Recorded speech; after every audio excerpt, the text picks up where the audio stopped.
parti! Bonjour à tous, vous êtes dans le Maurienne Zap. Tout de suite, le sommaire. Inauguration des 4 itinéraires thématiques qui permettent de mieux découvrir la région Porte de Maurienne. Célébration de la Journée de l'Europe avec les élèves de l'école Aristide Briand. Et pour terminer, rencontre avec Jean-Claude Brun qui va nous présenter son grand concours vidéo. Voilà pour le programme de cette émission. La communauté de communes Porte de Maurienne a voulu faire découvrir à tous cette belle région grâce à 4 itinéraires thématiques. À travers des jeux, des enquêtes ou même des images, ces villages vous ouvriront leur cœur pour vivre de très belles aventures.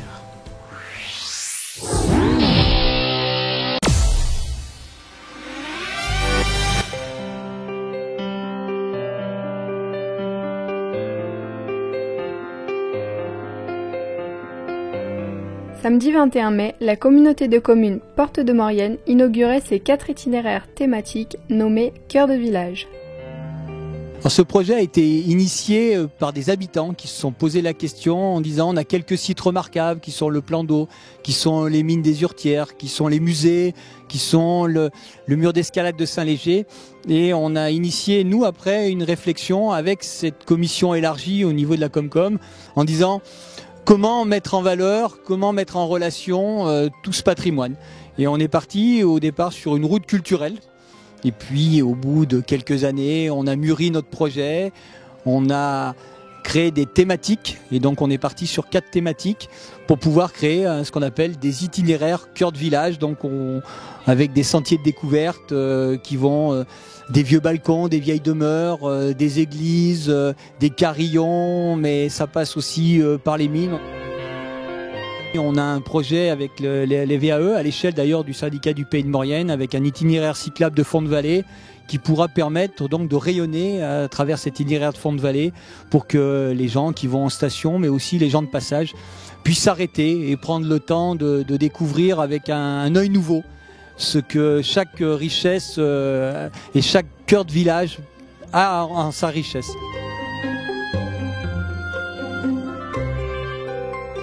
Le financement, c'est quand même une opération pour un budget comme la communauté de communes Porte de Maurienne important, puisque c'est 500 000 € qui ont été consacrés sur 2 exercices budgétaires à cette opération. Et nous avons la chance donc de bénéficier de l'offre locale du plan tourisme à hauteur de 230 000 € donc du conseil départemental. Puis nous avons aussi obtenu de la réserve de l'Assemblée nationale de notre parlementaire Béatrice Santet une allocation de 25 000 €, et puis un partenariat privé avec la Fondation du Crédit Agricole à hauteur de 15 000 €.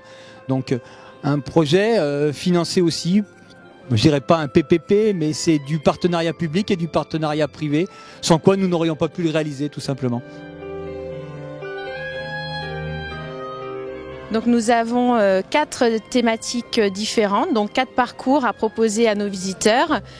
Un qui retrace le patrimoine vernaculaire de nos villages, qui s'appelle Nos trésors cachés. On le découvre à la fois sur les différents villages grâce à des mobiliers présents sur site, mais également grâce à un petit carnet de visite, un petit carnet de jeu qui agrémente le parcours. Il y a 3 autres parcours. Secret Défense qui est la valorisation du patrimoine militaire de notre secteur, qui se découvre avec des mobiliers sur site mais également une application numérique. Un autre thème qui se découvre avec une application numérique, c'est Petite histoire des mines, autour de notre patrimoine minier et qui vient s'adosser à l'offre touristique du musée du Grand Filon. Et le dernier parcours, c'est celui de Contes et légendes de l'eau que l'on découvre notamment avec un petit livret de contes. Vous pourrez, dès cet été, demander les différents documents utiles pour vos prochaines balades à l'Office de tourisme Porte de Maurienne, qui sera heureuse de vous offrir un petit lot à la fin de votre aventure. Pour les parcours Petite histoire des mines et Secret Défense, pensez à télécharger l'application Cœur de village avant de vous y rendre en voiture, à pied ou encore à vélo. Alors voilà, on peut les parcourir en voiture. Dans chaque village, il y a un espace de parking dédié. Et là, on peut faire un petit circuit à pied qui permet de découvrir ces patrimoines. Il y a également la possibilité de le faire en vélo à assistance électrique. Et pour cela, la communauté de communes s'est dotée de 4 vélos à assistance électrique qui sont donc ouverts à la location. On peut les louer soit au restaurant du Chaudron sur le côté Lausière à Montsapé, ou sinon à l'association L'Échappée Verte qui se trouve à Saint-Georges-d'Urtière de l'autre côté. Et donc ça, on peut parcourir certains des itinéraires en vélo à assistance électrique, ce qui peut faire une belle journée de partage en famille. C'est dans la cour de l'école primaire Aristide Briand que les élèves ont célébré la journée européenne. Élèves et professeurs ont ainsi participé à de nombreux ateliers afin de découvrir l'ensemble des pays qui constituent l'Europe.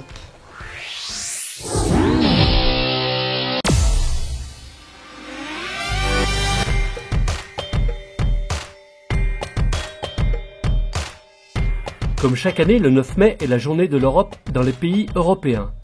Elle célèbre la commémoration de la déclaration Schuman du 9 mai 1950. Un discours prononcé avant la naissance de la communauté économique européenne. Les professeurs, élèves de CP et CM2 de l'école primaire d'Aristide Briand ont voulu à leur manière marquer cet événement. On écoute la directrice de l'établissement. Mais nous avons voulu faire quelque chose au niveau de notre école. Nous avons voulu fêter l'Europe pour que chaque élève comprenne un petit peu ce qu'est l'Europe et ce que ça peut représenter au niveau de la diversité des cultures et des pays. Espagne-Portugal, l'Estonie et le groupe Finlande-Suède. Les autres, vous êtes spectateurs pour le... Différents ateliers sont répartis tout au long de la cour de l'école. Tous les élèves étaient en groupe, avec un chef de groupe, ils avaient une feuille de route, ils devaient aller dans les ateliers. Et il y avait par exemple un jeu de loi européen, il y avait un atelier sur chanter Frère Jacques en plusieurs langues, associer capitale et monument. Tout était basé sur l'Europe. Cette grande fête de la journée de l'Europe se termine par un chant italien, l'hymne européen et une danse collective.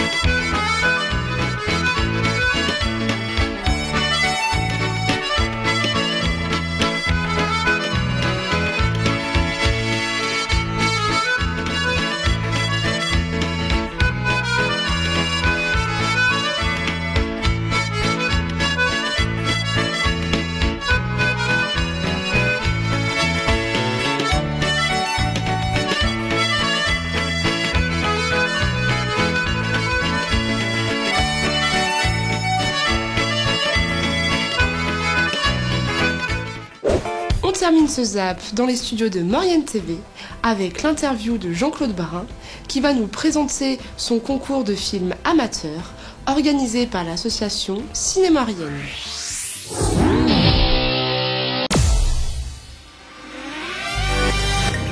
Jean-Claude Barin, bonjour. Bonjour. Alors vous êtes le président de l'association Ciné-Maurienne de Saint-Jean-de-Maurienne et vous venez aujourd'hui nous parler du concours du film amateur francophone qui rentre dans le cadre de la fête du cinéma qui aura lieu donc à Saint-Jean-de-Maurienne au mois de décembre. Ça sera les 2, 3 et 4 décembre.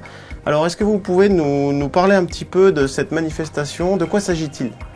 C'est une fête du cinéma qui durera donc 3 jours, avec le premier jour une journée de formation en direction des scolaires, disons. Donc une ouverture aux jeunes? Une ouverture aux jeunes, en particulier au milieu scolaire. D'accord. Le samedi, il y aura notre concours. Le dimanche, c'était la remise des prix et le dimanche après-midi, ce sera des films commerciaux. Alors, revenons un petit peu sur ce concours. Qui peut y participer? Parce que déjà, avant de se retrouver au mois de décembre, il y a sûrement des gens qui vont proposer des films. Comment ça fonctionne? Comment ça marche? Eh bien, nous avons lancé un appel à réalisateurs dans tous les pays francophones, enfin dans de nombreux pays francophones, en particulier les pays frontaliers à la France, la Suisse et la Belgique, et nous avons déjà reçu à peu près une vingtaine de films. D'accord. Cet appel à réalisateurs est destiné également en destination des Mauriennais. Des Mauriennais, oui, bien sûr. Bien sûr. Et au niveau maurien, on a déjà reçu 2 ou 3 films. Alors, justement, ce concours, parlons des modalités. Comment on peut y participer aujourd'hui ? Alors c'est simple, vous allez sur le site, j'en profite pour le dire ici, vous allez sur le site internet de Ciné Maurienne. Nous venons de le créer, nous sommes en train de le créer. Il est déjà actif, on peut y aller dessus. Il y a une page événements, et dans cette page événements, on trouve un fichier qui concerne le règlement du concours et un fichier qui concerne l'inscription au concours. Bien entendu, on peut envoyer ces fichiers aussi sur demande à ceux qui sont intéressés. Vous vous adressez à Ciné Maurienne, Ciné Maurienne, je précise, @gmail.com, et on vous envoie les fichiers. Alors, il faut envoyer les fichiers avant le 1er octobre. 1er octobre. On a conçu un trophée, et il y aura une dizaine de prix. Alors, pour ne pas trop dévoiler le trophée encore, mais en dire quand même un petit peu, suivant ma méthode habituelle, je dirais qu'il y aura le couteau d'or, qui sera le prix du jury. Oui. C'est le grand prix. Il y aura le couteau d'argent, c'est le prix du public. Ensuite, il y aura le couteau de bronze, ce sera le prix Ciné Maurienne. Et à côté de ça, des tas de prix. Un concours bien primé. Alors, on peut peut-être parler du lieu déjà où se déroulera le concours. Il ne faut pas hésiter, il faut surtout pas oublier que cette grosse manifestation se déroulera au Cinéma Star. D'accord. Sans la direction de ce cinéma qui est très coopérative, on ne pourrait pas organiser une telle manifestation au Cinéma Star, bien entendu. Très bien, alors je pense qu'on a un peu fait le tour de la question. En tout état de cause, on souhaite que ce concours et cette fête du cinéma soient à la hauteur de ce qu'on peut voir sur les écrans, de belles images, de belles réalisations, et on souhaite que un maximum de personnes participent, et notamment les Mauriennais. Mais bien sûr, merci de vos souhaits. Nous, on espère aussi que cette fête du cinéma, la première du genre à Saint-Jean-de-Maurienne, soit un succès. Jean-Claude Brun, on vous le souhaite en tout cas. Merci beaucoup. Merci à vous. Votre ZAP, c'est déjà terminé. Prenez soin de vous. On se retrouve la semaine prochaine, mais en attendant, l'agenda. Lundi 30 mai, rendez-vous à 20h au théâtre Gérard Philippe pour la présentation de l'édition 2016 du Festival des Arts Vivants de Saint-Jean-de-Maurienne. Pour plus d'informations, contactez le 04 79 83 51 51. Vendredi 10 juin à 17h30, rendez-vous sur le site du Jardin des Cairns à Saint-Julien-Mont-Denis. Plus de 200 élèves auront l'honneur de vous présenter leurs travaux à l'occasion de l'inauguration finale de l'œuvre collective. On vous attend nombreux. N'hésitez pas à faire vos remarques et à nous suivre sur les réseaux sociaux.